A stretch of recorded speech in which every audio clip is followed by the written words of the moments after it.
don't know if you ever heard of, there's this story of this old man, and he's wanting to go from England to come to the States before planes, when they used transatlantic ships.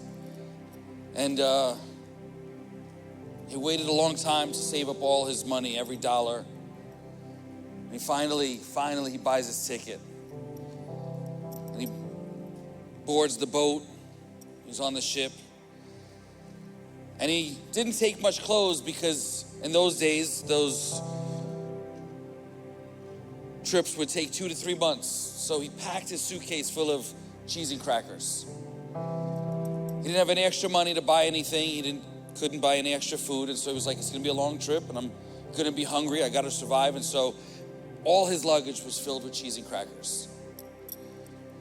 So every night, every morning, he'd watch all these passengers pile into the dining room, and they'd eat, and it smelled so good. He smelled the bacon, he smelled the eggs in the morning, he smelled the sandwiches for lunch, he smelled the roast beef and the gravy and the mashed potatoes for dinner. And as the other passengers would come out of the dining room, they'd be, oh, I'm so full, I'm gonna pass out, man, that was incredible. The old man would be sitting there outside the dining room looking in and eating his cheese and crackers. At night, he'd be in bed hungry because all he ate was cheese and crackers. And he'd think about these scrumptious meals. 2 months go by every single night. In the corner, outside the dining room, cheese and crackers.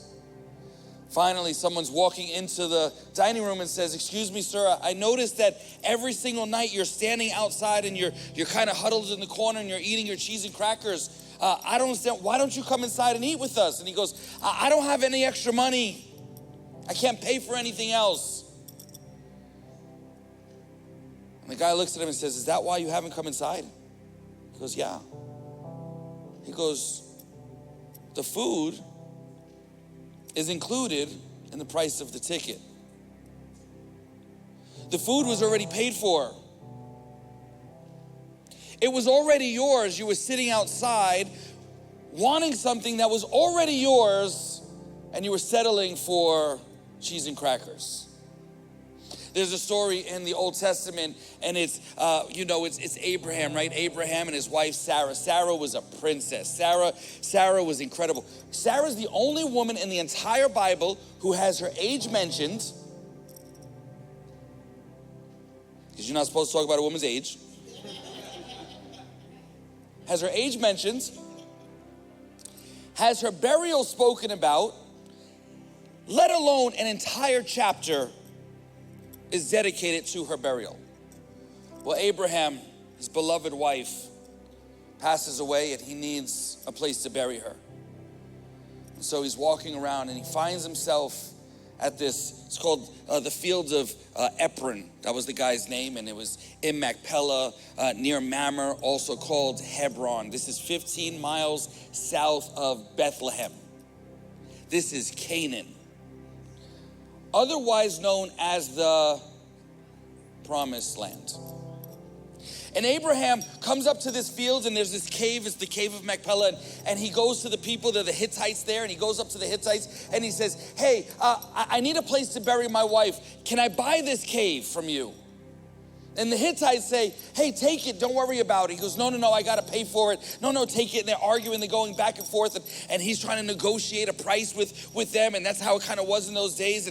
And Abraham's thinking that the cave belongs to the Hittites. The Hittites think that the cave belongs to them. All along, that entire land was promised to Abraham. He's negotiating in a land that was already his.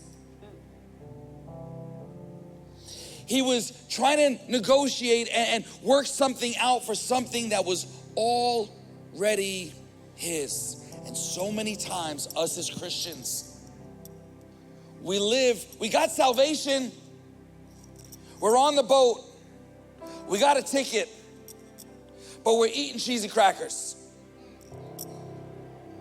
We're living with sadness, we're living with depression, we're living with anxiety, we're living with condemnation, we're living with frustration, we're living with all these things. When you live like that, you're on the boat, but you're living with cheese and crackers.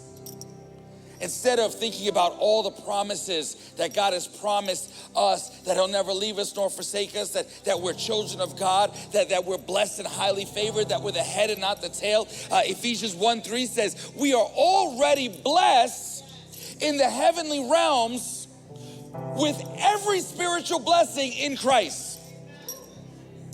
Already blessed. We have an invitation to the Lord's banquet, and everything's on the menu. Healing, wholeness, forgiveness, joy, peace, love, kindness. Oh, come on. It's already on the menu. And so many of us, we're sitting there on the boat, but with cheese and crackers. And I felt like God saying, I've called you for more. I not only saved you, but man, I got a whole banquet full of the most amazing food. And some of you are sitting outside the banquet hall, wishing you'd come inside, not knowing it was already paid for, not knowing it's already yours. And you're negotiating with God, and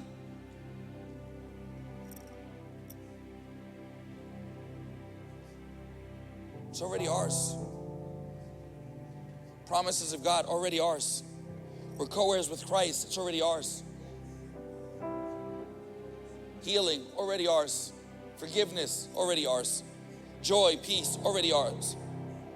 I love it when it says, I know I say this a lot, but it says, in his presence there's fullness of, and the joy of the Lord is my. Why are we walking around weak and fearful and depressed and anxious and sad when we're sitting here in his presence? He promised us joy and says the joy of the Lord is our strength, but we don't act like it's ours.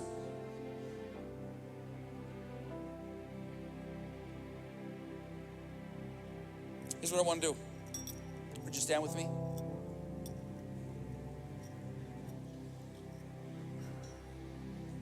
Would you close your eyes for privacy?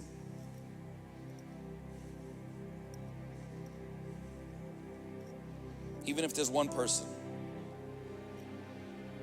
you know, you've been living like the old man with the cheese and crackers.